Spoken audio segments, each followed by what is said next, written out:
I'm gonna read one of our favorite books, Creepy Pair of Underwear, today.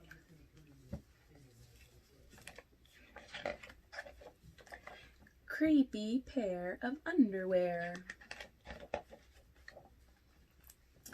Jasper Rabbit needed new underwear. On Thursday, Mom took him to the underwear store and grabbed the last 3 packages of plain white. But as they headed for the checkout, Jasper spotted them.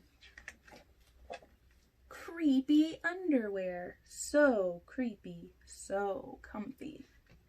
They were glorious. Mom, can we get these? Jasper pleaded. I think they're a little too creepy, said Mom. They're not creepy, they're cool, said Jasper. I'm not a little bunny anymore. I'm a big rabbit now. Mom agreed to buy 1 pair. That night, Jasper wore his cool new underwear to bed. Do you want me to leave the hallway light on? Asked Dad. Dad, I'm not a little bunny anymore, said Jasper. I'm a big rabbit now. His dad shut the door, and that's when Jasper noticed. The underwear glowed, a ghoulish, greenish glow. He closed his eyes, he pulled up the covers, he buried his face in his pillow. But it didn't help. He could still see that ghoulish, greenish glow. Jasper leapt out of bed and put on a pair of plain white. He stuffed the creepy underwear into the bottom of his laundry hamper. He finally fell asleep. But when he got up the next day, he was wearing the creepy underwear. Jasper threw them into the garbage can. He was still a big rabbit. He wasn't scared or anything, but he was done with scary underwear. After school, Jasper was doing his homework when he heard it, a scratching, scraping sound coming from the dresser. He opened the drawer and they were back, staring at him with that ghoulish, greenish glow.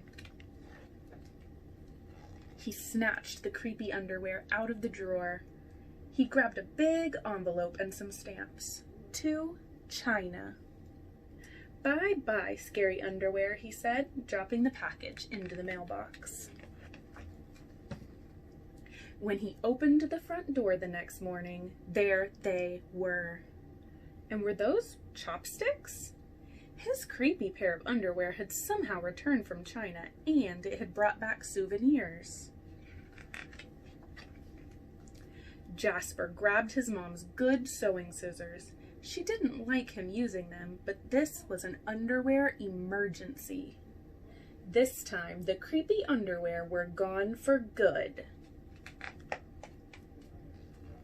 At bedtime, he slowly opened his underwear drawer.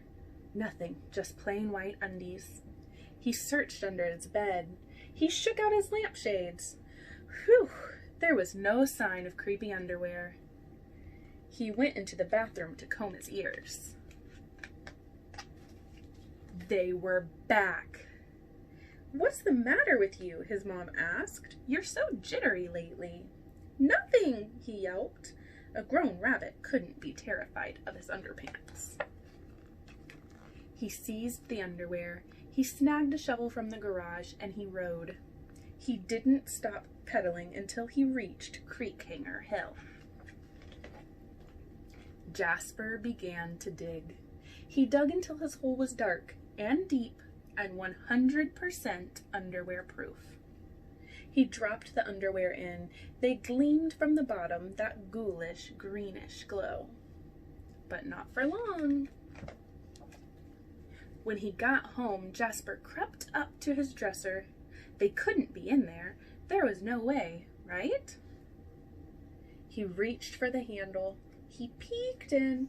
Nothing, just plain white. Jasper smiled and turned out the light. Uh-oh. There was just one problem. It was really dark in there, even for a big rabbit. Jasper turned on the light. He looked at his non-glowy pair of plain white, and he knew what he had to do. The creepy underwear were a little muddy, but they still filled the room with that gentle, greenish glow. The next day, Jasper gathered his allowance money, and he went to the underwear store all by himself, just like a big rabbit. That night, Jasper wasn't scared at all. As he laid down to sleep, he smiled, and so did his underwear, because they had finally found someone who wasn't scared of creepy underwear.